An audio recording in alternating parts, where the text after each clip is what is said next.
Hey guys, so as you can see, I'm wearing the same clothes because it's the same day, same morning. Thinking of making these videos more often. So this is episode one. I don't know what to call these series. I think I'll call them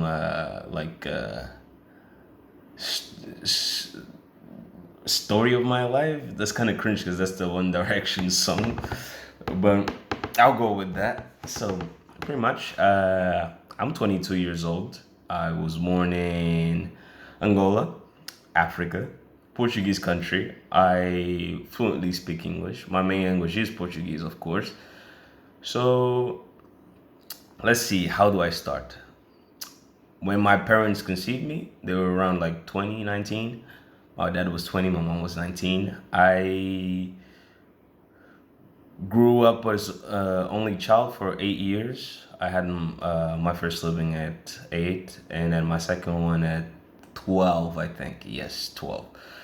Um, I've always been expressing the feeling that because of our financial situation on the beginning, that my parents would never have another kid.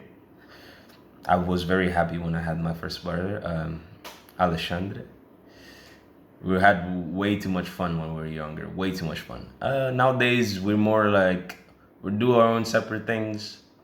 I always want to get closer to my brother because I want him to have, the big brother that I didn't have. And even though I'm quite kind of like distant because I've been trying to figure my own stuff out, but I love them. I love my brother. I love my sister because to a certain extent they didn't have to go through the things I had to go through, right?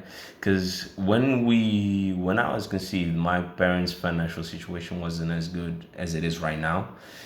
Because we have a very good we live in a very good house, very good neighborhood, a lot of cars, a lot of rooms. Before that, we used to sleep on the same room together, like, yeah. Because in the initial phase, we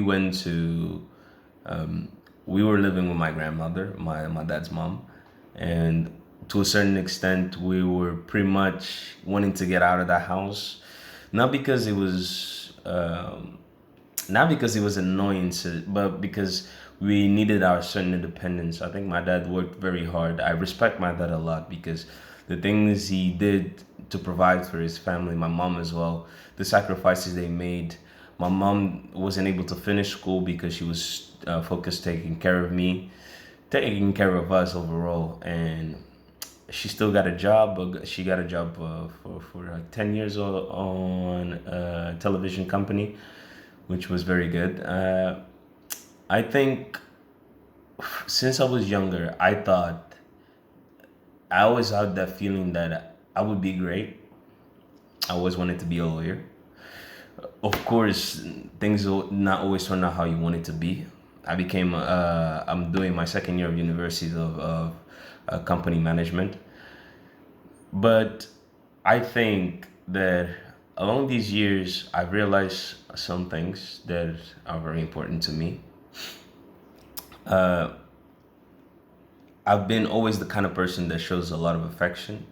I used to be a kind of person that shows a lot of affection towards others. I've always been very happy, trigger happy. I think I would call it more trigger happy than everything. I've always been laughing a lot, jokingly, and people think I'm not as dedicated or I'm not as invested in things because I normally don't tend to be that kind of person. I always turn to be more dedicated when it's I think it's a deadline or I have something I need to do immediately. When I know I still have my priorities, but I normally tend to like try to live a chill life because if I'm stressful, I can blow up very easily. Because I always had this feeling where I think people say, "Oh, depression is just a joke and stuff." I think people live with depression for a longer time than we knew. We only didn't know what to call it. For example, American people already suffer from depression since they were younger. It kind of overlapped recently because like most people don't know what to feel about depression because depression's a joke and whatever. And I suffer from that since I was like 10 or 12, I had this feeling that I would die sooner than everyone else. And it kind of got me thinking, where what's the point, right? Because when I hit 14, I traveled to South Africa, and I was living by myself, technically by myself, but I was living with people in my house, because I was in a pretty much like a community house, right? When there's people that you kind of don't know, and you want to like, you need to like communicate with them and have like a certain type of relationship with them. But I always thought that I would die sooner. Didn't happen. Thank fucking God. Oh, by the way, I'm an atheist, so I those statements are just embedded into my brain since childhood, because my parents always believed that God is real and God is truthful. I don't disrespect my family, so I follow their beliefs. I don't believe in them, but I do follow them. So I think that is something to keep in mind. Pretty much, I went to South Africa, studied a lot, partied a lot, dated a couple people. The first girlfriend I ever had was not really a girlfriend. The first time I had sex was when I was 12. Yeah, it was fun. I enjoyed myself. Not as fun as I expected. Along the lines, it became more fun to like just fuck around, meet new people, and whatever. When I went to South Africa for my first year, I enjoyed myself a lot. The studying was fucking great. Parklands College is amazing. Pretty much after that, got my heart broken by a girl I shouldn't mention, because I dated two. I think I dated overall three people when I was in South Africa.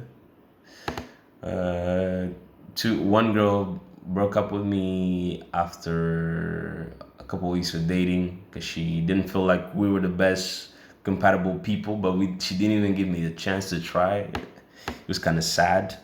The other girl, uh, I think she just wanted to be my friend. I was just over exaggerating the fact that I wanted to date her, but because she was mad cute, of course.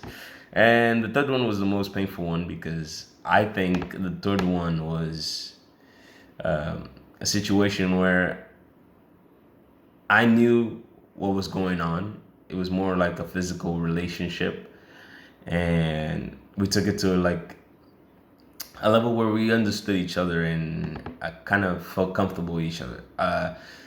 And it got to a point where I was really feeling really good about her, right? Because I didn't really know. I was young and I didn't know a bunch of things, like much things I didn't really like take into account. So we dated for a bit. One of my friends backstabbed me, showed a video of me talking about the things we did in private, which was stupid back then. I know, I didn't know that it was dumb to talk about your friends. I always had this way like bigger belief into, you trust people. These people are with you forever, and these people are the ones that are gonna like, because I always wanted to have those kind of like friendships, right? Like you're together and then you're actually like really close to each other, but people backstab you, and that's factual. Um, so pretty much, the guy that was my friend recorded me, sent it to her, and she eventually saw it and she was very upset. She broke up with me. And what hurt me the most is the fact that this guy this guy had the audacity, my guy. This guy had the audacity to start dating this girl. So we lived in the same house, and I had to deal with that fucking bullshit. Every day seeing this fucking guy, every day seeing them dancing, dating, like kissing and shit, and then like they always wanted to like bring me into that bullshit. Like I told them, like I don't want to be around your bullshit. Like leave me alone.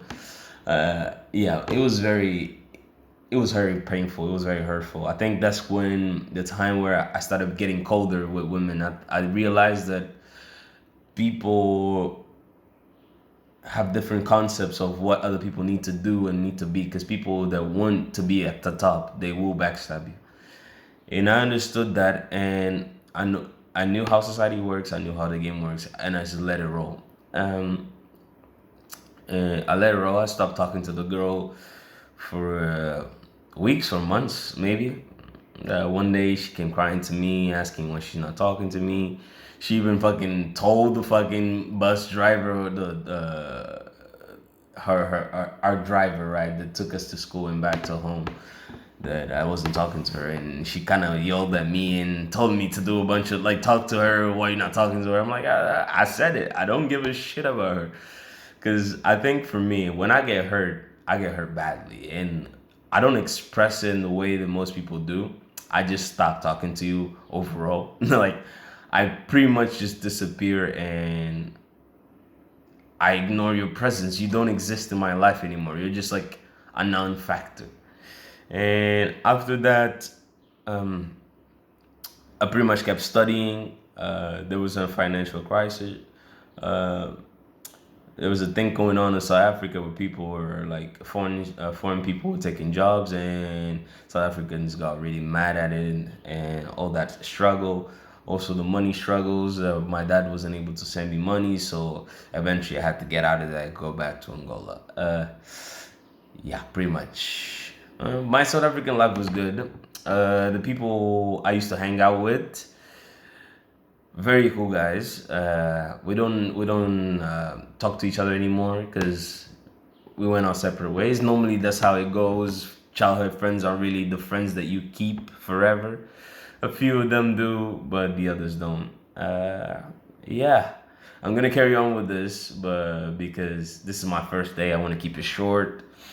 Still got a lot of things to talk about, so uh, thanks guys for watching. Thank you guys for watching, and I see you guys tomorrow. Peace and later.